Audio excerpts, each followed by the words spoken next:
जैसा कि आपको पता है, पिछले वर्ष 2 अक्टूबर को गांधी आश्रम भितिहरवा पश्चिम चंपारण से जन सुराज अभियान के तहत जो पदयात्रा हम लोगों ने शुरू की है, उसको 15 महीने से ज़्यादा हो गए।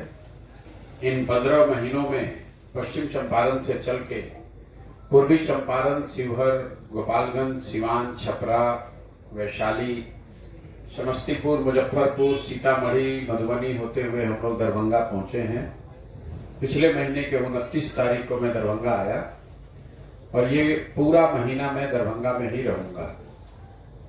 पदयात्रा के जो 3 उद्देश्य हैं, पहला उद्देश्य ये है कि बिहार की जनता के गरीबी, बदहाली, पिछड़ापन का जो कारण है, उन सारे कारणों का जो मूल है, जो जड़ है, वो मेरी समझ से ये है कि बिहार की जनता अपनी परेशानियों से 5 साल जूझती है, समस्याओं से, पढ़ाई के लिए, रोजगार के लिए, सड़क, बिजली, पानी, हर चीज की दिक्कत उसको है। लेकिन जब वो वोट करने जाती है 5 वर्ष पर एक बार, तो वो अपनी समस्याओं को छोड़कर उन मुद्दों पर यहाँ के लोग वोट करते हैं जो जिनका उनके समस्याओं से कोई सरोकार नहीं है। पिछले 30-35 वर्ष से बिहार में ज्यादातर लोग, 2/3 से ज्यादा जो वोटर है, वो सिर्फ 4 ही मुद्दे पर वोट कर रहा है। पहली बात तो जाति की है कि अपने जाति का जो व्यक्ति उम्मीदवार है, लोग उसको वोट करते हैं। दूसरा, जो जाति पर वोट नहीं करते हैं, वो धर्म के नाम पर, हिंदू मुसलमान, मंदिर मस्जिद के नाम पर लोग वोट करते हैं। तीसरा, एक बहुत बड़ा वर्ग है बिहार में जो लालू जी का जो एक फिनोमेना है। लालू जी खाली नेता नहीं है, वो एक फिनोमेना है। लालू एक फिनोमेना है। तो उसके डर से लोग भाजपा को मजबूरी में वोट करते हैं, या जो आदमी भी लालू के विरोध में रहता है उसको वोट करता है। और करीब 20% आबादी वाला जो यहाँ मुसलमानों का समुदाय है, उनको भी ना जाति धर्म इससे मतलब नहीं, उनको सिर्फ इससे मतलब है कि कौन व्यक्ति, कौन दल भाजपा को हरा रहा है, तो भाजपा के डर से लालू को वोट करते हैं।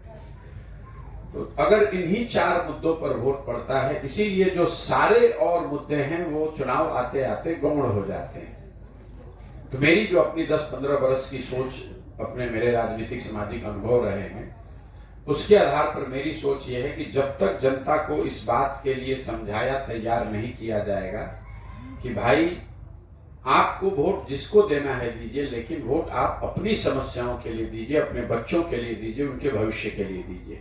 तो पदयात्रा का पहला उद्देश्य यही है कि सुबह से शाम तक आप देखते हैं, हम लोग गांव-गांव जाकर 200, 250, 100, 50, 500 लोगों की सभाओं में लोगों को ये बता रहे हैं कि आप अपने और अपने बच्चों के भविष्य के लिए वोट करें। वोट जिसको करना है करें, लेकिन अपने और अपने बच्चों के लिए करें। दूसरा जो उद्देश्य है, बिहार में लोग ये बताते हैं कि अगर मान लीजिए कि जनता सही लोगों का चुनाव करने को तैयार हो भी जाए, उनके मुद्दों पर वोट करने को भी तैयार हो, तो भी उनके पास विकल्प तो होना चाहिए।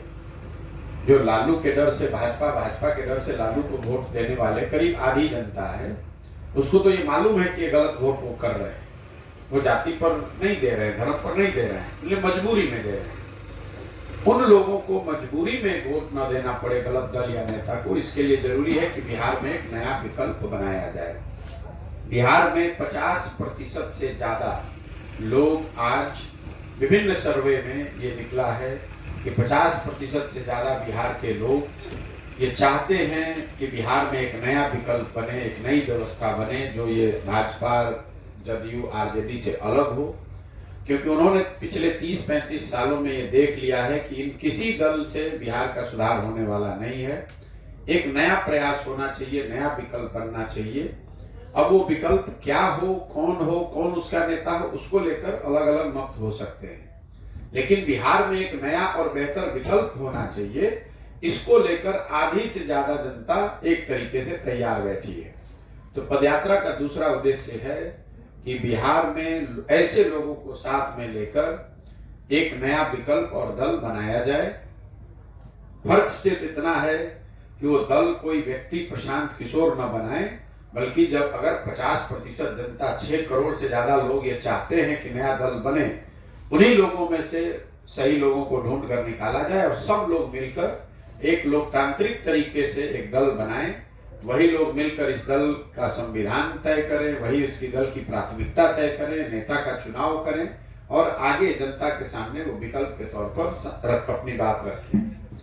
पदयात्रा का जो तीसरा उद्देश्य है कि अगर लोगों की बात समझ में आ जाए कि भाई हमें अपनी समस्याओं पर, अपने बच्चों के भविष्य के लिए वोट करना है, उनके सामने सही जनप्रतिनिधि का विकल्प भी, दल का विकल्प आ जाए, लोग उसको चुन भी दे, तो भी बिहार का सुधार नहीं हो सकता है जब तक चुने हुए लोगों के पास बिहार को सुधारने के लिए एक ब्लूप्रिंट ना हो, एक योजना ना हो।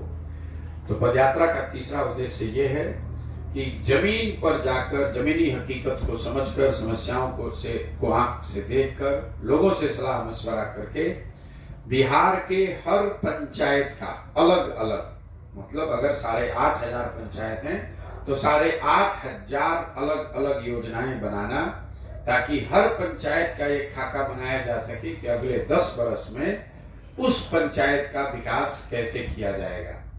कहीं पुल की समस्या है, कहीं सड़क की समस्या है, कहीं जल जमाव की समस्या है, कहीं नाली गली का मामला है। इन बातों को तो हम लोग शामिल करते ही हैं, लेकिन इन सारी पंचायत की योजनाओं में 3 बातें बिल्कुल आवश्यक तौर पर शामिल की जाती है। पहला, हर पंचायत में बच्चों के पढ़ने की व्यवस्था को कैसे सुधारा जाए। दूसरा, हर पंचायत में 800 से 1200 नए रोजगार के अवसर कैसे पैदा किए जाए, ताकि यहां से बेरोजगारी और पलायन को रोका जा सके। और तीसरा, हर पंचायत में क्या किया जाए जिससे कि वहां के किसान, खेती किसानी करने वाले लोगों की आमदनी को बढ़ाया जा सके। बिहार में जो खेती है, ये लोग कमाने के लिए नहीं करते हैं। खेती यहाँ कमाई का जरिया नहीं, ये खाने का जरिया है। अब गांव देहात में सुनते होंगे, लोग कहता है कि अभी कटाई है तो आए हैं घर पर, अभी धान का रोपनी हो जाएगा, उसके बाद कमाने के लिए बाहर जाएंगे। मतलब खेती हम कमाने के लिए नहीं कर रहे, खेती तो इसलिए कर रहे हैं कि बाल बच्चे को खाना मिलता रहे। कमाने के लिए लोग मजदूरी करने बाहर जाते हैं।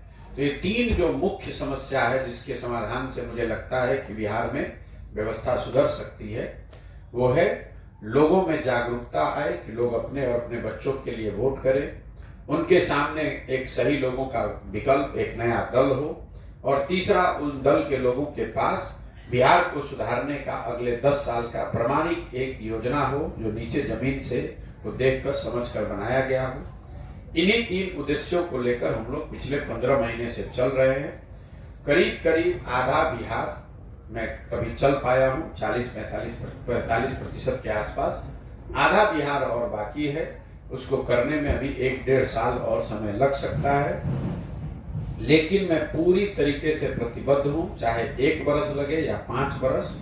इस चीज को बिहार के गांव गांव जाके करना है, इस व्यवस्था को बनाना है, और इसी के लिए पूरा समय अपना जीवन का मैंने अपना घर परिवार छोड़कर, जैसा आप देखते हैं मैं कैंप में ही रहता हूँ, यहीं सुबह शाम चलता हूँ, और इस काम को हमें धीरे धीरे करना ही है। पदयात्रा सिर्फ चलने के लिए नहीं है, ऐसा नहीं है कि 20 किलोमीटर चले और फिर उसके बाद कहीं दूसरे जगह चले गए। पदयात्रा चलना एक जरिया है, एक चीज है, लोगों से मिलना, वहां की समस्याओं को समझना, बैठ के उसका योजना बनाना, वो भी पदयात्रा का हिस्सा है। अगर मैं दरभंगा में 35-40 दिन रुकूंगा तो उसमें 20-25 दिन चलूंगा, 10 दिन उन समस्याओं का संकलन, उन लोगों के साथ मिलना, उनको जोड़कर संगठन बनाना, ये भी पदयात्रा का हिस्सा है। जब मैं पदयात्रा यहाँ पर खत्म करूंगा तो सैकड़ों गांवों में हमने लोगों को जाकर अपने हिसाब से, अपनी भाषा में लोगों को ये समझाया होगा कि आप अपने बच्चों के पढ़ाई के लिए, रोजगार के लिए वोट कीजिए। करीब 50 से 60 हजार लोगों को हमने चिन्हित करके निकाल लिया होगा, जो जन स्वराज के संगठन व्यवस्था को बनाने में संस्थापक के तौर पर जुड़ेंगे, और दरभंगा के हर पंचायत के अगले 10 साल की योजना का खाका भी हमने बना लिया होगा। ये जब पूरा हो जाएगा तभी हम दरभंगा से निकलेंगे। इसीलिए इस पदयात्रा का कोई दिन और समय, किलोमीटर निश्चित नहीं है, लक्ष्य निश्चित है। इस 3 काम को करने के लिए चाहे 5 दिन ज्यादा रुकना पड़े या 5 दिन कम, पूरा जब हो जाएगा तभी दरभंगा से निकलकर बेगूसराय को जाएंगे। अब आपके पदयात्रा के दौरान जो मेरे अनुभव हैं और या इससे जुड़े हुए कोई जो राजनीतिक आपके सवाल हैं वो आप सवाल कर सकते हैं। बहुत बहुत धन्यवाद।